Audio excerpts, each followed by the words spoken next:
La Regione del Veneto ha avviato un piano di sviluppo della banda larga su tutto il territorio regionale, in collaborazione con il Ministero per lo Sviluppo Economico che finanzia in parte il progetto insieme a fondi regionali ed europei. Il primo cantiere relativo a questo piano per la posa della fibra ottica è stato inaugurato a Villanova di Campo San Piero dal vicepresidente della Giunta regionale del Veneto, Marino Zorzato.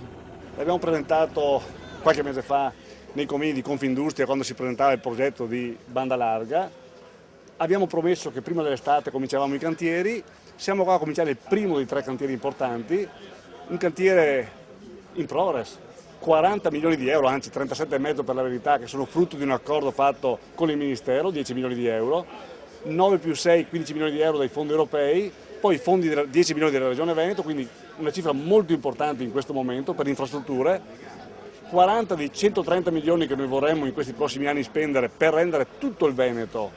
in qualche modo collegato, almeno il 98% dei veneti collegati alla banda larga, e credo che oggi cominciare questo che è il primo dei 280 interventi che compongono questo progetto, ci dà soddisfazione. Sono previsti circa 280 interventi su tutto il territorio regionale che interesseranno un bacino di circa 415.000 persone. Il primo centinaio di interventi sarà avviato entro quest'anno e nel 2012 partiranno i successivi 200 cantieri. La fibra ottica è una delle infrastrutture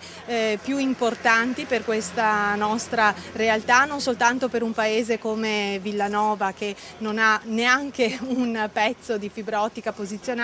ma per tutto il Campo Sampierese coperto a macchia di leopardo e per tutto il Veneto, perché questa è davvero l'infrastruttura del futuro, quella che risponde alle esigenze attuali, ma soprattutto quella infrastruttura che può creare nuove opportunità di sviluppo per il futuro. L'obiettivo di questo piano è duplice: da una parte coprire quelle aree del territorio veneto non ancora servite dal servizio a banda larga, le cosiddette aree in digital divide, portando entro il 2013 il servizio; dall'altra guardare al prossimo futuro, dotando la Regione di un'infrastruttura di connessione in grado di rispondere ai fabbisogni futuri delle aziende e delle famiglie venete, partendo dai 20 megabit arrivando fino a 100. L'utilizzo della fibra ottica è un elemento essenziale per la connessione a banda larga, in quanto la fibra ottica consentirà a tutti i cittadini di potersi collegare con la linea DSL di Telecom Italia o di altri operatori che utilizzeranno queste linee e poter disporre di una connettività effettivamente almeno a 7 megabit per ognuna di queste connessioni. L'impossibilità di avere la fibra ottica è una delle cause del digital divide. Oggi il Comune, così come gli altri comuni del Veneto interessati al problema, non hanno una connessione internet a banda larga perché manca questo portante fibra ottica, è come un acquedotto in cui manca il canale principale di connessione a tutti gli altri bacini.